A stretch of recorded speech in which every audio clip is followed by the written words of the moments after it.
السلام علیکم، امید اور دعا ہے کہ آپ خیریت سے ہوں گے۔ آج کی یہ ویڈیو کسی لائک، کسی ویو اور کسی سبسکرپشن کے لیے نہیں ہے۔ یہ ہمارے ایمان کا ادنیٰ ترین درجہ ہے جو اس ظلم کے خلاف جسے روکنے کی ہمیں نہ طاقت ہے اور نہ ہی وہ آواز ہے جو ان ظالموں کے خلاف اٹھائی جا سکے۔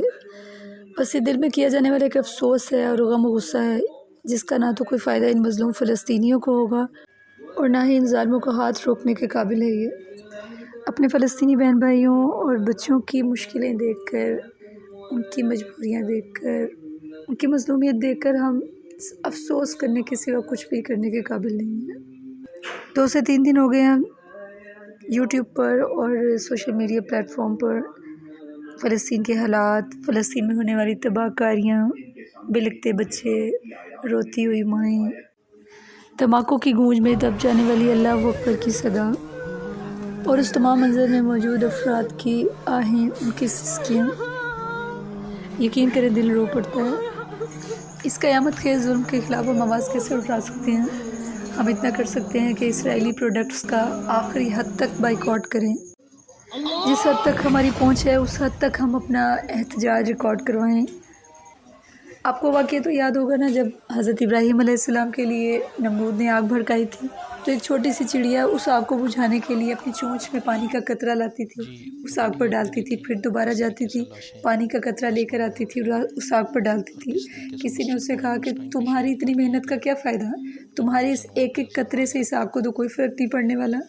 تو چڑیا نے کہا کہ نہیں، میں اپنی کوشش کروں گی، بے شک اس کو کوئی فرق پڑتا ہے نہیں پڑتا، لیکن اللہ نے مجھے کوشش کا حکم دیا ہے تو میں اپنی کوشش کروں گی جس حد تک ممکن ہو سکے۔ تو کیا ہم لوگ اس چھوٹی سی ننھی سی کمزور سی چڑیا سے بھی گئے گزرے ہیں؟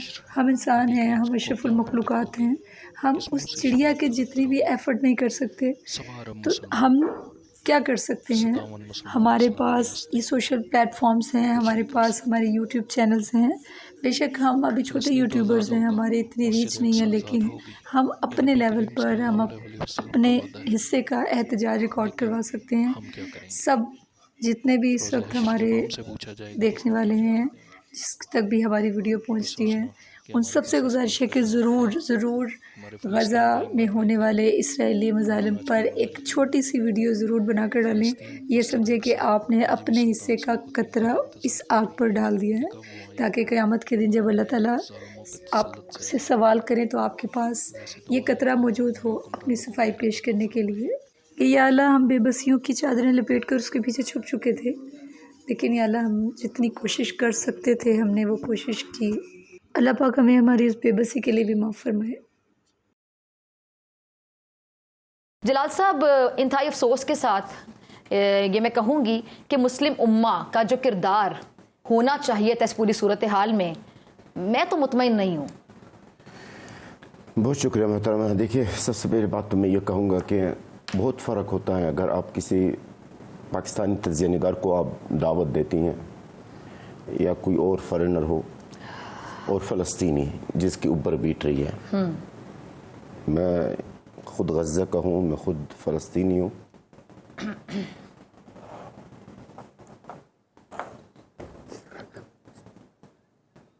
ان کے جو جذبات ہیں وہ یقینی طور پہ ایسے ہی ہیں جن جذبات کا آپ نے اظہار کر دیا یا بیٹھ کر۔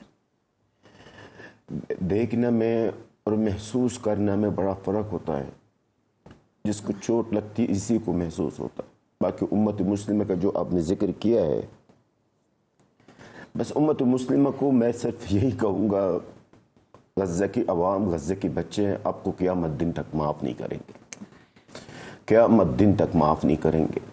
امت مسلمہ کو صرف میں اتنا کہوں گا کہ تیار رہی ہے رسول اکرم صلی اللہ علیہ وسلم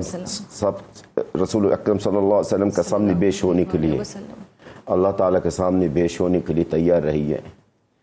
جو غزہ میں ہوا ہے محترمہ، شاید بدتر اس کے لیے بھی بگڑ جاتا ہے۔ اس کے باوجود بھی ہماری امت مسلمہ کے پاس مذمتوں کے علاوہ اور کچھ بھی نہیں ہے، اور جب زیادہ غصہ میں آتے تو کہتے جی شدید الفاظوں میں مذمت کرتے ہیں۔ امت مسلمہ کے سامنے ہمارے بچوں کا خون، ہمارا بچوں کا قتل عام کیا جا رہا ہے۔ ہمارے امت مسلمہ کے سامنے ایسا کون سا